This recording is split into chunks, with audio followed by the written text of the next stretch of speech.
மாணவர்கள் அனைவருக்கும் வணக்கம். இந்த வீடியோல நம்ம டிஎன்பிஎஸ்சி குரூப் 2 குரூப் 2A எக்ஸாமுக்கு ரொம்பவே முக்கியமான பாடமான இந்த ஜெனரல் ஆப்டிடியூட் பாடத்தை தான் நம்ம தெளிவாக பார்க்க போகிறோம். இந்த வீடியோ ஸ்கிப் பண்ணாமல் லாஸ்ட் வரைக்கும் பாருங்கள். கண்டிப்பாக இந்த வீடியோ உங்களுக்கு ஒரு யூஸ்ஃபுல்லான ஒரு வீடியோவாக இருக்கும். நம்ம கொஞ்ச நாளாகவே ரிவிஷன் கிளாஸஸை வந்து நம்ம சேனலில் அப்லோட் பண்ணிட்டு இருக்கோம். இதுக்கு முன்னாடி ஜென்ரல் தமிழ் அண்ட் ஜென்ரல் இங்கிலீஷ்லாம் நம்ம கம்ப்ளீட் பண்ணிட்டோம் ரிவிஷன்ஸை. இப்போ வந்து நம்ம ஆப்டிடியூட் பாடத்தை எப்படி ரிவைஸ் பண்ணலாம் அப்படின்றத பற்றி நம்ம பார்க்கலாம். ஆப்டிடியூட் அப்படின்னு நீங்கள் எடுத்துக்கிட்டாலே உங்கள் சிலபஸில் மொத்தம் ஒரு 7 டாபிக் வந்து கொடுத்துருப்பாங்க. நான் ரீசனிங் சேர்க்காம சொல்கிறேன். 7 டாபிக் வந்து உங்கள் சிலபஸில் கொடுத்துருப்பாங்க. அதில் நீங்கள் பார்த்தீங்கன்னா இந்த ஃபஸ்ட்டு நான் எழுதியிருக்கிற இந்த 4 டாப்பிக்கும் ரொம்ப முக்கியமான ஒரு டாபிக். என்னென்னா LCM HCF, simple interest, compound interest, mensuration. அதாவது உங்கள் சிலபஸில் ஏரியா அண்ட் வால்யூம் அப்படின்னு சொல்லி கொடுத்துருப்பாங்க. ஃபைனலாக சிம்பிளிஃபிகேஷன். இது 4மே ரொம்ப முக்கியமான டாபிக். எதை வச்சு நான் சொல்கிறேன்னா, இதுக்கு முன்னாடி நடந்த தேர்வுகள்லாம் இதுலேருந்தே 75%லேருந்து 80% கேள்விகள் வந்து இந்த டாப்பிக்லேருந்தே வந்துட்டு இருக்கு. இப்போ அண்மையில் நடந்த கேள்வித்தாள்கள்லாம் நம்ம அனலைஸ் பண்ணும்போது இந்த சிம்பிள் இன்ட்ரெஸ்ட், காம்பவுண்ட் இன்ட்ரெஸ்ட்லேருந்து ஒரு 3லேருந்து 4 கேள்விகள் வரைக்கும் வரதுக்கான பாசிபிலிட்டி இருக்குது. அதே மாதிரி இந்த LCM HCFலேருந்தும் ஒரு 3 கேள்விகள்லேருந்து 4 கேள்விகள் கிட்ட வரதுக்கான பாசிபிலிட்டி இருக்குது. மென்சூரேஷன்லாம் எடுத்துக்கிட்டிங்கன்னா ஷுவராக 3 to 5 கொஷின்ஸ் வரைக்கும் போகிறதுக்கான ஒரு பாசிபிலிட்டி ஜாஸ்தியாகவே இருக்குதுன்னு நான் சொல்லுவேன். ஸோ இந்த 4 டாப்பிக்கும் ரொம்ப முக்கியம். படிக்கிறவங்க இதை ஃபஸ்ட்டு ரிவிஷன் பண்ணுங்கள். எப்படி இதை ரிவிஷன் பண்ணலாம் அப்படின்னு நீங்கள் பார்த்தீங்கன்னா, LCM HCF அப்படின்னு நீங்கள் எடுத்தீங்கன்னா அந்த சம்ஸில் வந்து நிறையா வெரைட்டி இருக்கும். இப்போ ஃபார் எக்ஸாம்பிள் ஒரு ஃப்ராக்ஷனாக ஒரு சம்மாக கொடுத்துருப்பாங்க. ஒரு 3 கமா கொடுத்து ஒரு 3 ஃப்ராக்ஷனாக கொடுத்துருப்பாங்க. நியூமரேட்டர், டினாமினேட்டர் அப்படின்ற ஒரு பேசிஸில். அப்போது அந்த ஃப்ராக்ஷனுக்கு உங்களை வந்து என்ன பண்ண சொல்லுவாங்கன்னா, ஒரு LCMஓ இல்லை ஒரு HCFஓ கண்டுபிடிக்க சொல்லுவாங்க. அதெல்லாம் நீங்கள் ரிவிஷன் பண்ணணும். அதுக்கெலாம் வந்து பேசிக்ஸான ஃபார்முலா இருக்குது. இப்போ LCM கண்டுபிடிக்க சொல்கிறாங்க அப்படின்னா நியூமரேட்டருக்கு LCM கண்டுபிடிச்சிட்டு டினாமினேட்டருக்கு HCF கண்டுபிடிக்கணும். HCF கண்டுபிடிக்க சொல்கிறாங்கன்னா நியூமரேட்டருக்கு HCFும் டினாமினேட்டருக்கு LCMும் நாம் வந்து கண்டுபிடிக்கணும். இதெல்லாம் வந்து பேசிக்ஸான ஃபார்முலா. அது மட்டும் இல்லாமல் இப்போ வந்து ஒரு பெல் இருக்குது. அந்த பெல்லு வந்து இந்த இன்டர்வலில் அடிக்குது. இத்தனை மணிக்கு அந்த பெல்லு அடிச்சிருந்தா நெக்ஸ்ட் டைம் எப்போ அந்த பெல் வந்து கரெக்டாக அடிக்கும் அப்படின்னு சொல்லி கேட்கலாம். இது வந்து பெல் பேஸ்டு. இல்லை ஒரு டிராஃபிக் சிக்னலில் அந்த லைட் வந்து இத்தனை மணிக்கு பிளிங்க் ஆகிருக்கு, அந்த லைட்டை திருப்பி எப்போ பிளிங்க் ஆகும் அந்த மாதிரி வந்து கேட்கலாம். இது மாதிரி வந்து LCM HCFல பேசிக்லேருந்து அட்வான்ஸ்டு வரைக்கும் சம்ஸ் இருக்குது.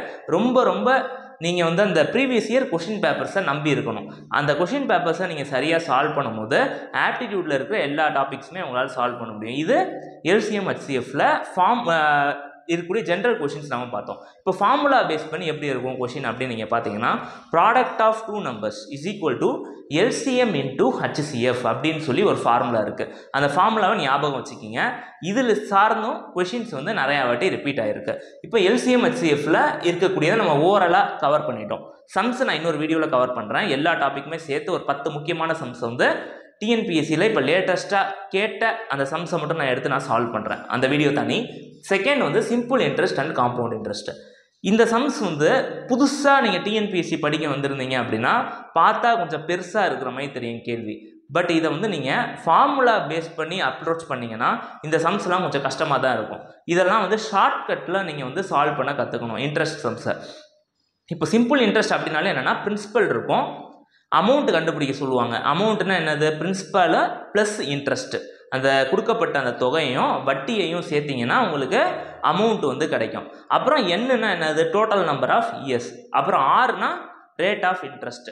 இந்த மாதிரி ஒரு சில பேராமீட்டர் இருக்கும். இதெல்லாம் ரொம்ப முக்கியமான ஒரு பேராமீட்டர். இதை பேஸ் பண்ணி அவங்க என்ன கணக்கு கேட்குறாங்களோ, அவங்க என்ன கொஷின் கேட்குறாங்களோ அதை வந்து நீங்கள் சிம்பிளான அப்ரோச்சிலே உங்களால் ஆன்சரை கொண்டு வர முடியும். அதெல்லாம் வந்து நீங்கள் கற்றுக்குங்க.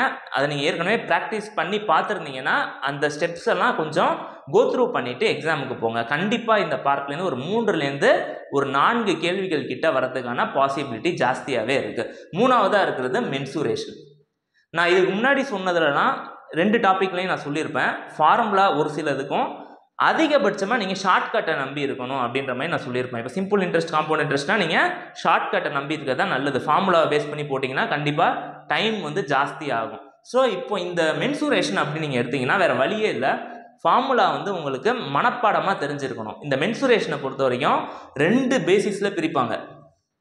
ஒன்று 2D, இன்னொன்று 3D அப்படின்னு சொல்லி.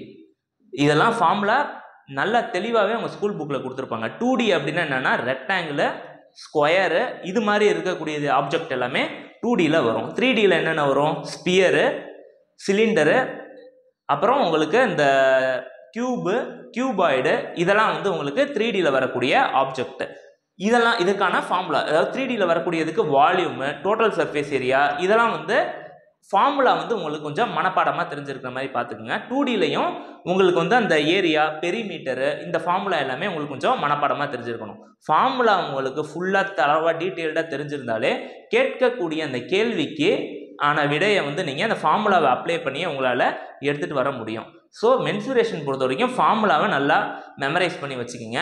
3லேருந்து 5 கேள்விகள் கேட்குறாங்கன்னா, இப்போ 4 கேள்வி கேட்குறாங்கன்னு வச்சுக்கிங்களேன், 3 கேள்வி வந்து ஃபார்முலாவை நீங்கள் டைரெக்டாக அப்ளை பண்ணாலே ஆன்சர் கிடச்சிடும். ஒரு கேள்வி மட்டும் கொஞ்சம் லைட்டாக ட்விஸ்டடாக கேட்டிருப்பாங்க. அந்த ட்விஸ்டடாக கேட்ட கொஷினையும் உங்களால் ஈஸியாக ஃபார்முலா தெரிஞ்சாலே ஆன்சர் பண்ணிட முடியும். பட் ஒரு சின்ன ட்ராப் ஒன்று இருக்கும் சம்மில்.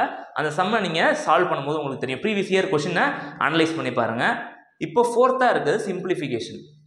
இந்த டாபிக் பொறுத்த வரைக்கும் பேசிக்கான அல்ஜிப்ரா ஃபார்முலா இது வந்து உங்களுக்கு தெரிஞ்சிருக்கணும். எப்படி அல்ஜிப்ரா ஃபார்முலா அப்படின்னு கேட்டிங்கன்னா, a+b² அதுக்கான formula, a+b³ a+b × a-b a³ + b³ இந்த மாதிரி வந்து ஒரு 10 ஃபார்முலா இருக்கு. அல்ஜிப்ரா ஃபார்முலான்னு சொல்லுவாங்க. இதை அல்ஜிப்ராயிக் ஃபார்முலா. இதை வந்து உங்களுக்கு நல்லா நீங்கள் படிச்சுட்டு போனீங்கன்னா ஒரு பேட்டர்ன் ஒன்று கொடுத்துருப்பாங்க உங்கள் கொஷினில்.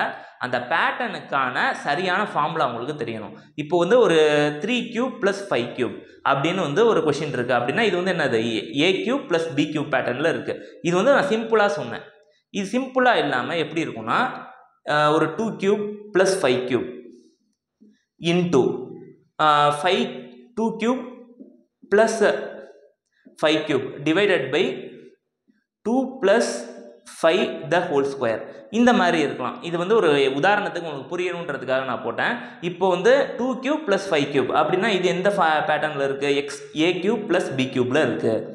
இது 2 + 5² அப்படின்னா a+b² இந்த ஃபார்முலாவில் இருக்குது அப்படின்னு சொல்லி தெரிஞ்சுக்கிட்டு, உங்களுக்கு இந்த அந்த ஃபார்முலா வந்து உங்களுக்கு மனப்பாடமாக தெரிஞ்சிருந்துச்சு அப்படின்னா, அந்த வேல்யூவை நீங்கள் இந்த ஃபார்முலாவை கரெக்டாக எக்ஸ்பிரஸ் பண்ணி இதை உங்களால் சால்வ் பண்ணிட முடியும். இது முடிஞ்சிருச்சு. அல்ஜிப்ராயிக் பேட்டர்ன் நம்ம பார்த்துட்டோம். செகண்ட் பேட்டர்ன் எப்படி இருக்குன்னா, போர்ட்-மோஸ் ரூலில் இருக்கும். BODMAS. பீனா பிராக்கெட்டு, ஓனா ஆர்டர், டீனா டிவிஷன், எம்னா மல்டிப்ளிகேஷன், ஏனா அடிஷன், எஸ்னா சப்ட்ராக்ஷன். இந்த ஆர்டரில் நீங்கள் வந்து கொடுக்கப்பட்ட அந்த சம்மை வந்து சிம்பிளிஃபை பண்ணணும். உங்களுக்கு கொடுத்துருக்கூடிய சம் வந்து எப்படி கொடுத்துருப்பாங்கன்னா, இன்பிட்வீனில் ப்ளஸ் இருக்கும், மைனஸ் இருக்கும், மல்டிப்ளிகேஷன் இருக்கும், டிவிஷன் இருக்கும், பிராக்கெட் அங்கங்கே கொடுத்துருப்பாங்க. அந்த ஆர்டரை நீங்கள் எப்படி சிம்பிளிஃபை பண்ணணும்னா, ஃபஸ்ட்டு பிராக்கெட் இருக்கிறத சால்வ் பண்ணணும், செகண்டாக ஆர்டரை சால்வ் பண்ணணும், மூணாவதாக டிவிஷன் எங்கெங்கே கொடுத்துருக்காங்களோ அதை நீங்கள் சால்வ் பண்ணணும், நாலாவதாக மல்டிப்ளிகேஷன். இந்த ஆர்டரில் நீங்கள் சால்வ் பண்ணணும். அதுதான் போர்ட்-மோஸ். கடைசியாக இருக்கிறது அடிஷன் அண்டு சப்ட்ராக்ஷன். BODMAS. இது ஒரு மெத்தட்.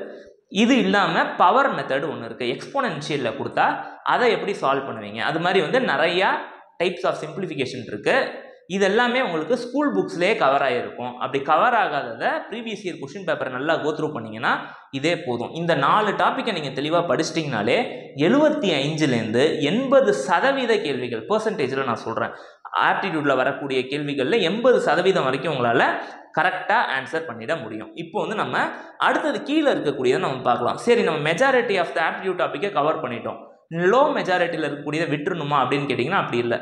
ஆப்டிடியூட் அப்படின்னாலே நம்மளோட ஃபோக்கஸ் எதில் இருக்கணும்னா 25 out of 25 நான் கண்டிப்பாக எடுப்பேன் அப்படின்றதுல தான் இருக்கணும். ஸோ இதில் இருக்கக்கூடிய தலைப்பை ஒன்று கூட விட்டுறக்கூடாது. சிலபஸில் இருக்கக்கூடியதை இல்லாததையும் நீங்கள் கவர் பண்ணணும். அதை நான் சொல்கிறேன். 5ஆவதாக இருக்குது பெர்சன்டேஜ். இதில் எப்படி இருக்கும் அப்படின்னு கேட்டிங்கன்னா, பெர்சன்டேஜ்னாலே anything that is represented in the form of 100 is known as percentage. 100ஆல் நம்ம வந்து ஒரு நம்பரை ரெப்ரசன்ட் பண்ணோம் அப்படின்னா அதுதான் பெர்சன்டேஜ் அப்படின்னு சொல்லுவாங்க. சரிங்களா? இது வந்து பேசிக்காக நான் சொன்னேன்.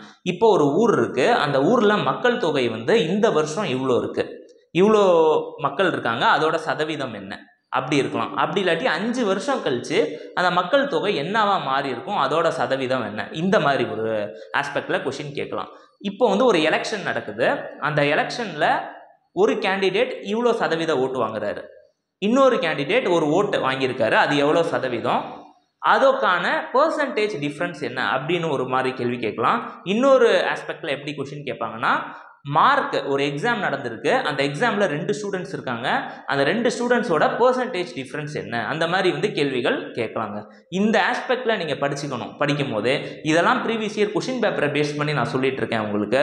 இதெல்லாம் நீங்கள் கோத்ரூ பண்ணிட்டு போனீங்கன்னா கண்டிப்பாக வரக்கூடிய மொத்த கேள்வியுமே உங்களால் டேக்கிள் பண்ண முடியும். இப்போ வந்து ரேஷியோ அண்ட் ப்ரொபோர்ஷன், 6வதாக இருக்கக்கூடிய ரேஷியோ அண்ட் ப்ரொபோர்ஷன் பற்றி நம்ம பார்க்கலாம். ரேஷியோனாலே A:B. இதை வந்து இப்படியும் எழுதலாம், A/B. பேசிக்கான சம்னா இதிலே முடிஞ்சிடும் உங்களுக்கு. இது மாதிரி நிறையா கேள்வி கேட்டிருக்காங்க. A:B என்னால் எப்படி எழுத முடியும்னா A/B அப்படின்னு சொல்லி எழுத முடியும். இதில் இருக்கக்கூடிய அட்வான்ஸ்டான சம்ஸ் வரைக்குமே நீங்கள் பார்த்துட்டு போயிடுங்க, சரிங்களா. மிக்சரும் இதிலே தான் வரும், அதாவது மிக்சர்ஸ் அப்படின்னு சொல்லுவாங்க. அந்த டாப்பிக்குமே இந்த ரேஷியோலே கவர் ஆகக்கூடிய ஒரு டாபிக் தான், அதையுமே நீங்கள் தெளிவாக பார்த்துட்டு போயிடுங்க. அப்புறம் time and work. Time and work அப்படின்னாலே மேன் ரேஷியோவில் வரக்கூடிய சம்ஸ், அதாவது ஒரு மனுஷன் இவ்வளோ ஒர்க்கை இவ்வளோ நாளில் பண்ணுறாரு அப்படின்னா இன்னொரு நம்பர் ஆஃப் குரூப் ஆஃப் பர்சனில் அவங்க எவ்வளோ நாளில் சேம் ஒர்க்கை பண்ணுவாங்க அப்படின்ற மாதிரி கொஷின் கேட்கலாம். இது வந்து மேனு அப்புறம் இந்த டேஸ் கான்செப்ட், சரிங்களா. Hour, man days hour concept அப்படின்னு சொல்லுவாங்க. இதை எப்படி சால்வ் பண்ணலாம் அப்படின்னு நீங்கள் பார்த்தீங்கன்னா MDH divided by work is equal to MDH divided by work. First நான் ஈக்குவல் டுக்கு அந்த பக்கம் போட்டதை 1 1 1ன்னு போட்டுக்குங்க, ஈக்குவல் டுக்கு இந்த பக்கம் போட்டதை 2 2 2ன்னு போட்டுக்குங்க, சரிங்களா. நம்ம 2 இதை கம்பேர் பண்ணுறோம், 2 குரூப் ஆஃப் பீப்புள்ஸை நம்ம கம்பேர் பண்ணுறோம். ஃபஸ்ட்டு இதில் கொடுத்துருக்கக்கூடிய இது எம்னா மேனுன்னு அர்த்தம், செகண்ட் டினா டேஸ்ன்னு அர்த்தம், ஹச்னா ஹவர்னு அர்த்தம், டபிள்யூனா ஒர்க்குன்னு அர்த்தம். இதுக்கு 2 இதை கம்பேர் பண்ண சொல்கிறாங்க இல்லைங்களா. ஃபஸ்ட்டு கொடுத்ததை ஈக்குவல் டுக்கு லெஃப்ட் ஹேண்ட் சைட் போட்டுக்குங்க, செகண்ட் கொடுத்ததை ஈக்குவல் டுக்கு ரைட் ஹேண்ட் சைட் போட்டுக்கோங்க. ஏதாச்சும் ஒன்றா அவங்கள கண்டுபிடிக்க சொல்லுவாங்க. ஃபார் எக்ஸாம்பிள் ஹவரை கண்டுபிடிக்க சொல்லலாம். கண்டுபிடிக்க சொன்னால் இந்த ஹச்சை மட்டும் இந்த சைடு வச்சுக்கிட்டு பாக்கி இருக்கக்கூடியதை அந்த பக்கம் கொண்டு போயிட்டீங்கன்னா ஹச் வந்து உங்களுக்கு கிடச்சிரும். இது ஒரு கான்செப்ட். அப்படி இல்லாட்டி ஃபார்முலா பேஸ் பண்ணியும் கணக்குகள் வந்து கேட்பாங்க. இதெல்லாம் கொஞ்சம் கோத்ரூ பண்ணிவிட்டு நீங்கள் போங்க.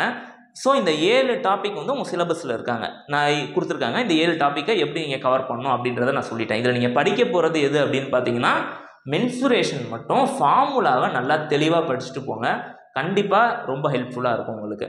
அப்புறம் LCM HCFலையும் ஒரு சில ஃபார்முலாஸை நீங்கள் மனப்பாடம் பண்ணுற மாதிரி இருக்கும். சிம்பிளிஃபிகேஷனில் அந்த அல்ஜிப்ரா ஃபார்முலா அது ரொம்ப முக்கியம். அந்த அல்ஜிப்ரா ஃபார்முலா, அப்புறம் வர்றது எக்ஸ்போனென்ஷியலாக வரக்கூடிய அது ரிலேட்டடாக இருக்கக்கூடிய ஃபார்முலா, அதை மட்டும் நீங்கள் கோத்ரூ பண்ணிட்டு போயிட்டீங்கனாலே போதுமானதாக இருக்கும். டைம் அண்ட் ஒர்க்குக்கு ஒரு 2-3 ஃபார்முலா இருக்குது, அதை கோத்ரூ பண்ணிவிட்டு எக்ஸாமுக்கு போகலாம் நீங்கள். இதுதான் வந்து பேசிக்காக. இதை நீங்கள் படிச்சிட்டிங்கனாலே ஒரு 25 கேள்வி கேட்குறாங்கன்னா கண்டிப்பாக 20லேருந்து 22 கேள்விகள் வந்து ஆப்டிடியூட்லேருந்து வரும்.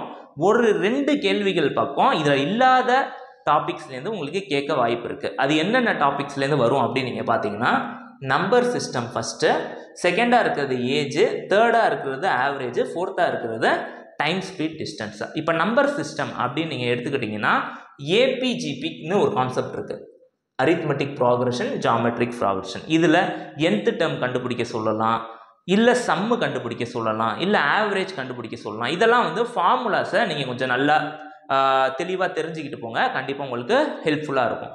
பட் இதுலேருந்தே இந்த 7 டாப்பிக்லேருந்தே மெஜாரிட்டியாக கேள்விகள் கேட்டுருவாங்க, ஃபுல்லாகவே இதுலேருந்தே கேட்டுருவாங்க. பட் ஒரு சில கேசஸில் கொஷின் பேப்பர் நீங்கள் டஃப்பாக ஃபீல் பண்ணுவீங்க. அப்போ என்ன பண்ணியிருப்பாங்கன்னா சிலபஸில் இல்லாத 2-3 டாப்பிக்லேருந்து கேள்வி கேட்டிருப்பாங்க. அதனால தான் இதையும் நம்ம கவர் பண்ணுறது சொல்கிறது. ஏன்னா ஆப்டிடியூட்டில் 25 எடுக்கணும் அப்படின்னா இதையும் நீங்கள் தெரிஞ்சுக்கிட்டு தான் ஆகணும். ஏஜஸ் அண்ட் ஆவரேஜ்னாலே சம்மு டிவைடட் பை டோட்டல்.